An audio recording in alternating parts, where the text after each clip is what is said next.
Assalamualaikum warahmatullahi wabarakatuh.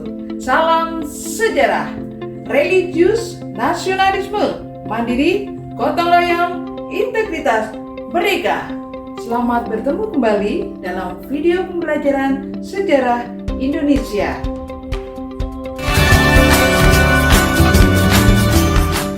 Pada video pembelajaran sebelumnya tentang masuk dan berkembangnya kolonialisme dan imperialisme bangsa Eropa di Indonesia, kita sudah membahas tentang pendudukan bangsa Belanda di Indonesia, yaitu pada kekuasaan VOC yang berlangsung tahun 1602 sampai dengan 1799. Jadi, pada video pembelajaran kali ini kita akan membahas tentang pendudukan bangsa Belanda di Indonesia, di mana bangsa Belanda berada dalam kekuasaan bangsa Prancis.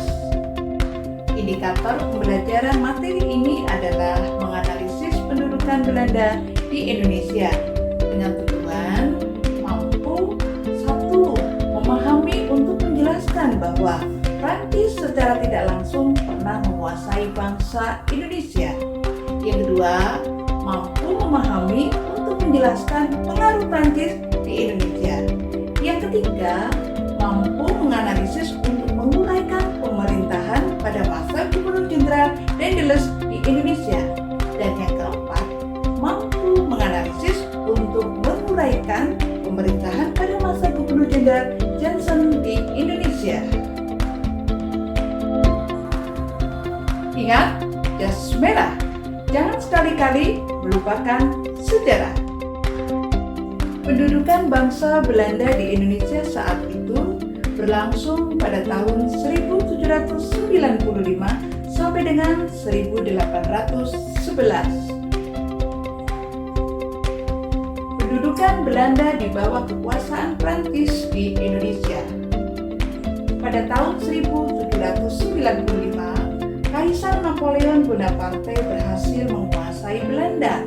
Salah satu penyebabnya adalah Raja William kelima melarikan diri ke Inggris dan meninggalkan kekuasaannya di Belanda, sehingga dengan mudah Prancis menguasai Belanda.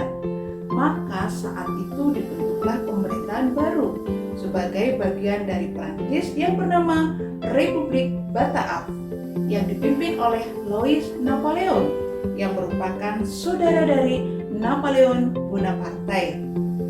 Tahun 1799, VOC yang pernah berkuasa di Indonesia pun dibubarkan oleh Belanda, dan kemudian Indonesia diserahkan kepada Republik Bataaf tahun 1795.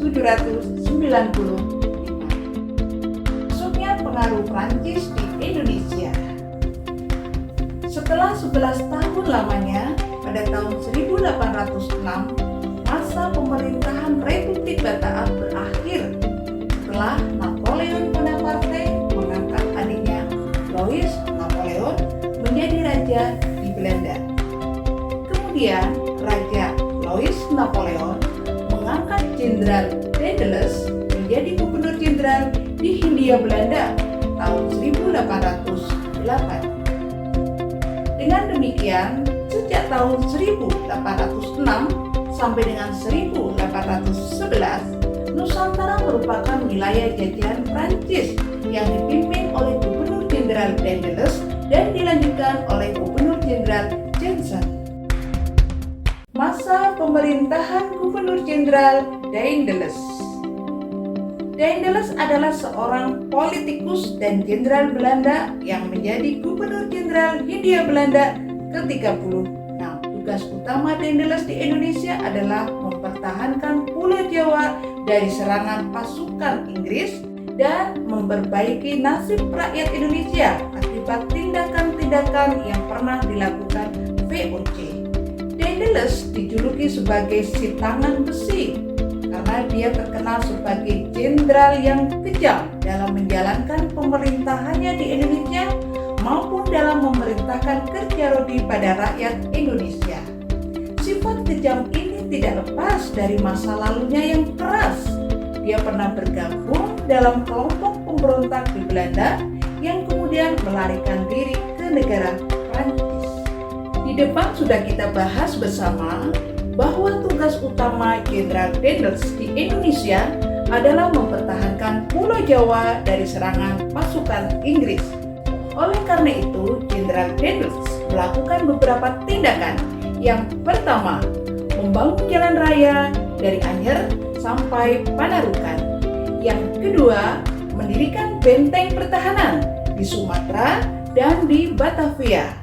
Yang ketiga, membangun pangkalan angkatan laut di Merak dan di Ujung Kulon. Yang keempat, membangun angkatan perang yang terdiri dari orang-orang pribumi.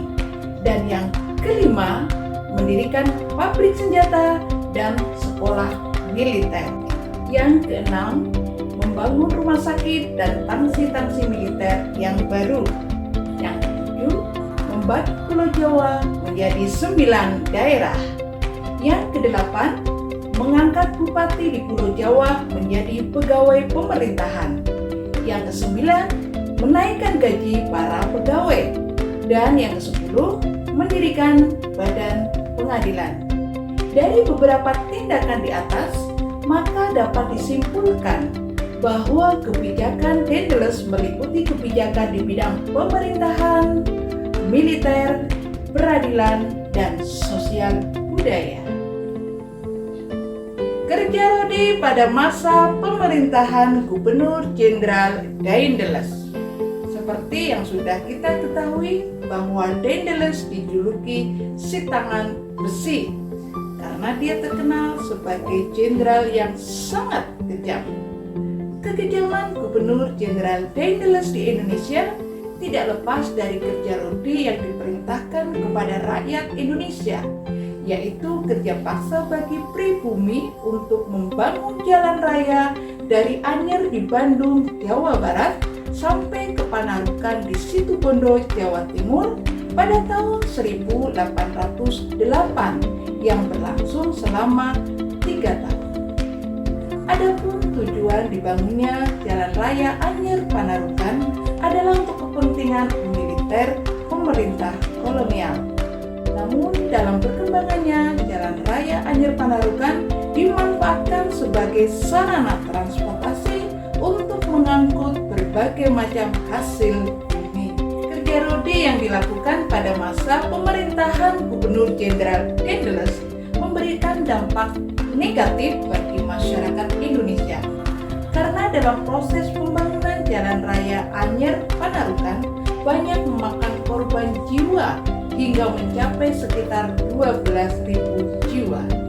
Banyak pekerja yang sangat menderita karena kelelahan, kelaparan, kurus, terserang penyakit, hingga sampai akhir meninggal dunia. Hal ini disebabkan karena adanya pengawasan yang ketat dan siksaan yang sangat kejam di luar peri kemanusiaan. Ternyata kerja Rodi juga dilakukan untuk membangun benteng-benteng pertahanan pemerintah kolonial. Namun di sisi lain, pembangunan jalan raya Anyer Panarukan memberikan dampak positif bagi masyarakat Indonesia saat ini. Misalnya, memudahkan masyarakat untuk melakukan perjalanan.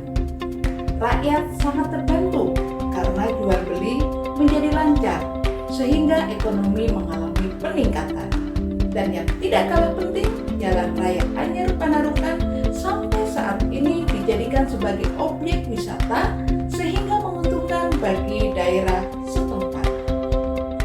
Dalam perkembangannya, Gubernur Jenderal Hindia Belanda yaitu Jenderal Daendels digantikan oleh Jenderal Jensen.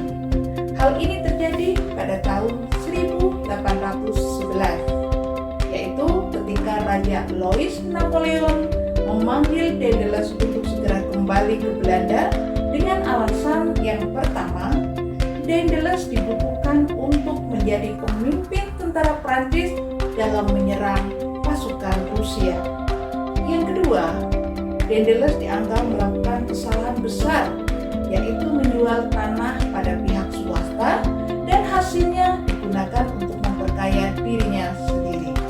Yang ketiga, buruknya hubungan Jenderal Daendels dengan para raja di Indonesia dan penduduk pribumi, zaman Jenderal Daendels. Setelah Jenderal Daendels kembali ke Belanda, selanjutnya Raja Louis Napoleon mengangkat Jenderal Willem Jansen menjadi Gubernur Jenderal di Indonesia.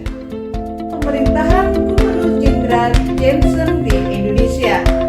Di masa pemerintahan Jenderal Jansen, ia berusaha memperbaiki keadaan Hindia Belanda yang telah ditinggal oleh Jenderal Daendels, di mana tentara maupun keadaan keuangan pemerintah koloni Hindia Belanda dalam keadaan yang sangat menyedihkan. Sama seperti Jenderal Daendels, Jenderal Jansen pun mengemban tugas untuk mempertahankan Pulau Jawa dari serangan tentara Inggris. Akan tetapi masa jabatan Gubernur Jenderal Jansen tidak bertahan lama karena tentara Inggris menyerang Pulau Jawa melalui serangan darat maupun laut dan akhirnya berhasil menerobos kota Batavia. Jenderal Jansen bersama dengan pasukannya menyerah kepada tentara Inggris di Tuntang. Penyerahan kekuasaan ini ditandai dengan ditandatanganinya Perjanjian Tuntang pada tahun 1811. Adapun isi dari Perjanjian Tuntang adalah yang pertama, Pulau Jawa dan sekitarnya jatuh ke tangan Inggris. Yang kedua, semua tentara yang semula menjadi bagian pemerintahan Jenderal Daendels menjadi tentara Inggris. Dan yang ketiga, orang-orang Belanda dapat dipekerjakan oleh Inggris. Masa pemerintahan Inggris di Pulau Jawa sangatlah singkat, yaitu pada tahun 1811 sampai dengan 1816.